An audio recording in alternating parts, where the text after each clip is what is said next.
They were missing for months. Two young siblings, Lily Sullivan, just 6 years old, and her little brother Jack, only 4. Their faces were on every poster, every flyer, every news broadcast. Their names whispered in prayer circles, cried out in town meetings, and shouted across the internet by strangers who refused to give up hope. Communities searched the streets, combed the parks, and even ventured into the nearby woods. Candlelight vigils lit up the night sky.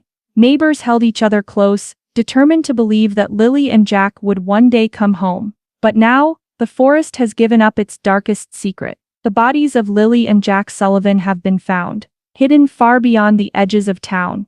Buried in shadows, in a remote wooded area so deep that even the most determined searchers had missed it. No roads led there, no neighbors could see it.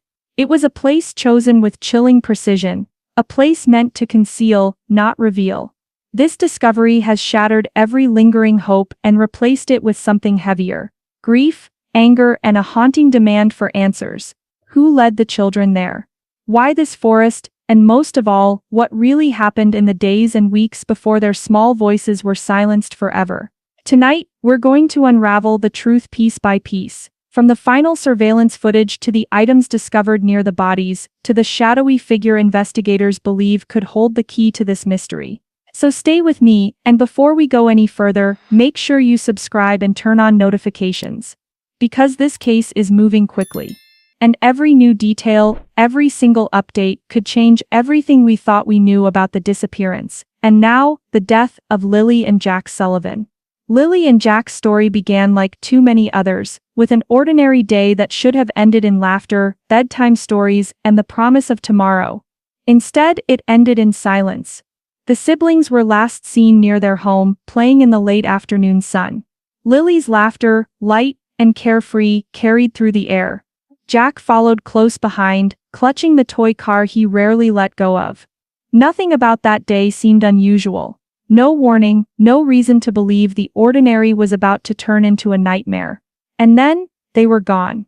At first, the family thought it was a simple case of children wandering off, as children sometimes do. Neighbors joined in, voices echoing down streets as they called out their names, Lily, Jack, but no answer came. Not even a trace. As daylight faded, the search grew urgent. Parents raced through backyards, friends scanned local parks, and volunteers combed through fields and alleys. The sound of footsteps pounding the pavement was met with an eerie stillness. There were no signs of a struggle, no clear direction the children had taken, just absence. The hours turned into days. Local authorities reviewed neighborhood security cameras, hoping for a glimpse, but found nothing conclusive. Volunteers knocked on doors, searching for witnesses. Rumors spread. Every shadow in every corner seemed suspicious. Every unfamiliar car drew a second glance. Still, no answers came. Weeks passed. Each day brought more frustration, more heartbreak, and a growing sense of dread. Leads appeared and disappeared just as quickly. A reported sighting here, a possible clue there, all collapsing under scrutiny. The trail grew colder with each passing moment. In homes, parents clutched their children tighter. Fear replaced routine. The community that once buzzed with life grew heavy with unease.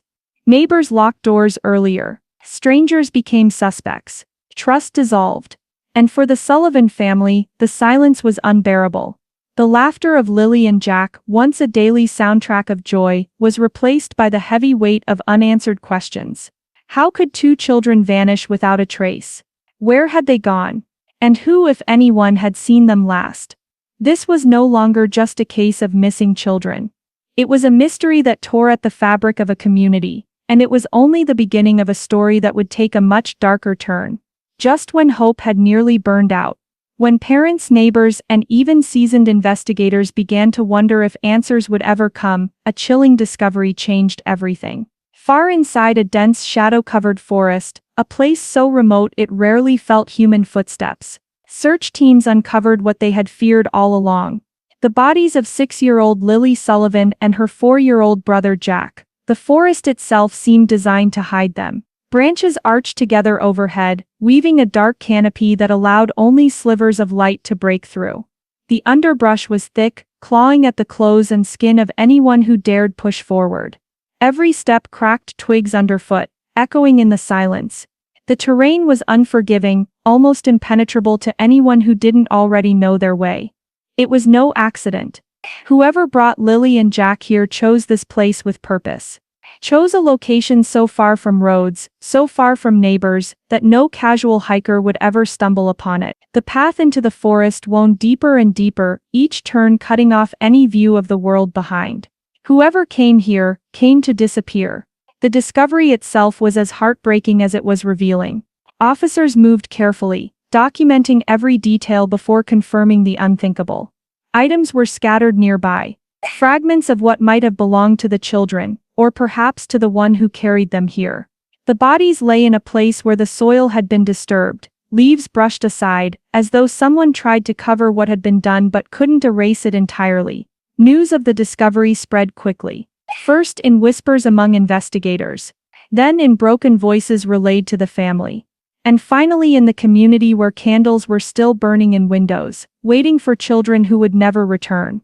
The confirmation crushed what little hope remained. The missing poster faces that once symbolized prayers for a safe return now became memorials. The question was no longer where are they, but who did this, and why. The forest had given up its secret, but not its answers. The Sullivan case was no longer a disappearance. It was a crime scene. A place where innocence ended, where two young lives had been deliberately hidden. And one thing became painfully clear. The person who left them there knew this terrain well. This wasn't random. This wasn't chance. This was calculated.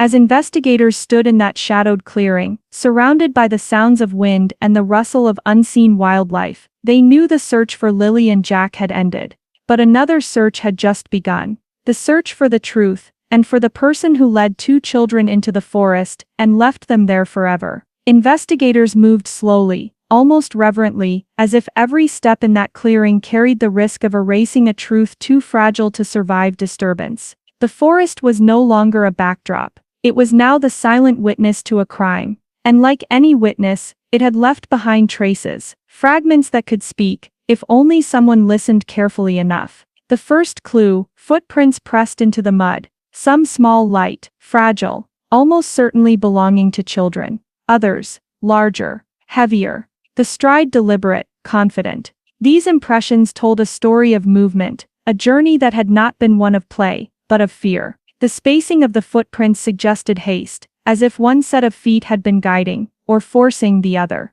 A few feet away, a branch snapped cleanly in two, angled in such a way that suggested it hadn't broken under the weight of time or weather, but by someone moving through the brush with force. A detail small enough to overlook, but significant in painting the picture of how the forest had been disturbed. Then came something even more haunting. A small toy, wedged into the roots of a tree. Investigators bent low to examine it, its plastic surface dulled by dirt and moisture. Was it Jack's? Had it fallen as he was carried through the woods, or had it been left behind? A silent cry for someone to notice. To the trained eye, it wasn't just a toy, it was a marker. Evidence that the children had indeed been here, unwilling participants in their final journey. Everywhere investigators looked, the forest seemed to whisper fragments of what had unfolded. Disturbed leaves hinted at dragging. Moss pulled from bark suggested someone gripping trees for balance. Even the silence itself, broken only by the distant call of birds, seemed heavier here, as if the woods themselves remembered what had happened beneath their canopy.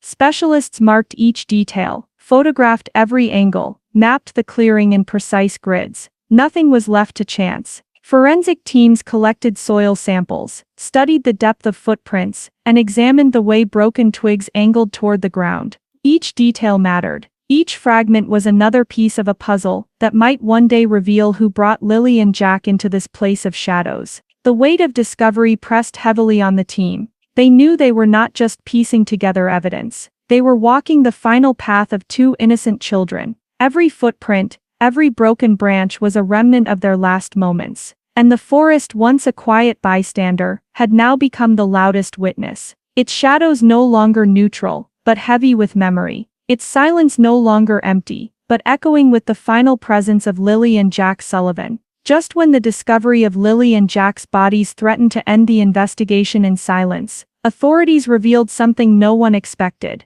Hidden deep within that same forest, mounted high on a tree trunk, unnoticed by most, was a surveillance camera. Installed months earlier as part of a wildlife monitoring project, its motion sensor had been quietly recording the comings and goings of animals in the woods. But now it had captured something far more chilling. On the footage, investigators watched as a shadowy figure emerged from the darkness. The recording was grainy, the lens fogged slightly with damp forest air, but the figure was clear enough to recognize as human. They moved deliberately, almost rhythmically, through the underbrush. No hesitation, no confusion. The way they stepped, avoiding roots, pushing aside branches without breaking stride, told investigators this was not someone lost. This was someone who knew the forest well. Even more haunting was what they carried. Cradled in their arms, pressed close against their body, was a shape, small, motionless. The canopy overhead blocked much of the light, leaving the details obscured. Was it Lily? Was it Jack? Or was it something else entirely?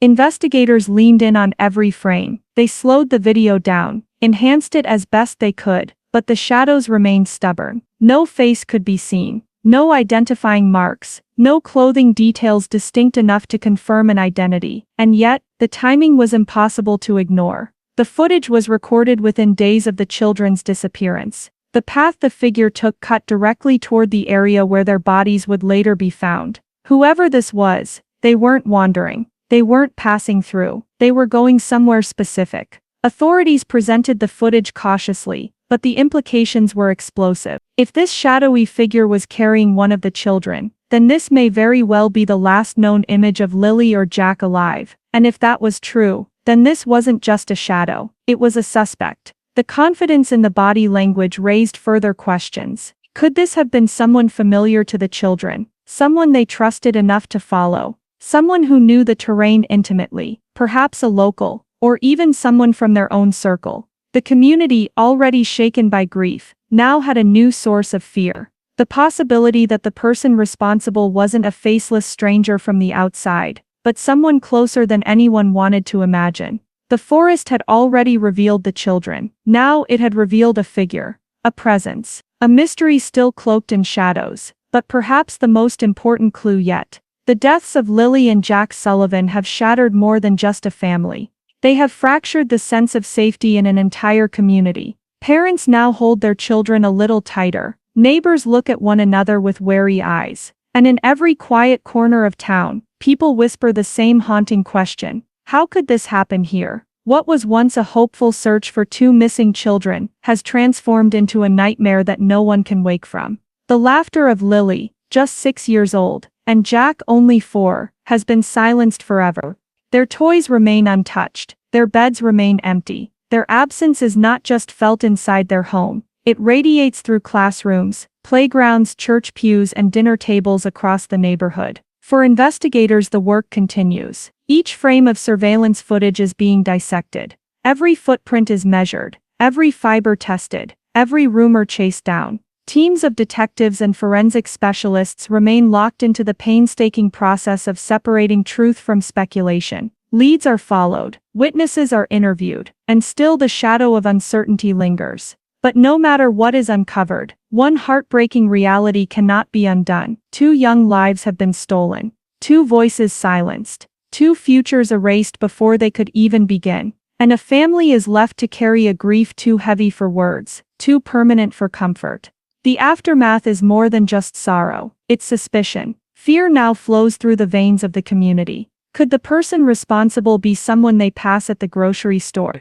A neighbor they've greeted for years? Or a stranger who learned just enough to blend in? Trust, once freely given, has been replaced by doubt. As the investigation pushes forward, one truth has already become painfully clear. The story of Lily and Jack Sullivan is no longer a mystery of disappearance. It is a story of innocence lost, of lives ended far too soon. The forest has yielded its secret, and with it, the world now knows the fate of 2 children who should have had decades of life ahead of them. And now it falls to us, not just investigators or journalists, but everyone listening, to keep their memory alive, to demand answers, to refuse silence. Because while the forest may have been the place where Lily and Jack's voices were silenced, it does not have to be the place where their story ends. This is not just a story of crime, it is a story of loss. The loss of two young lives who will never grow up, never laugh in classrooms again, never run across their yard calling for dinner.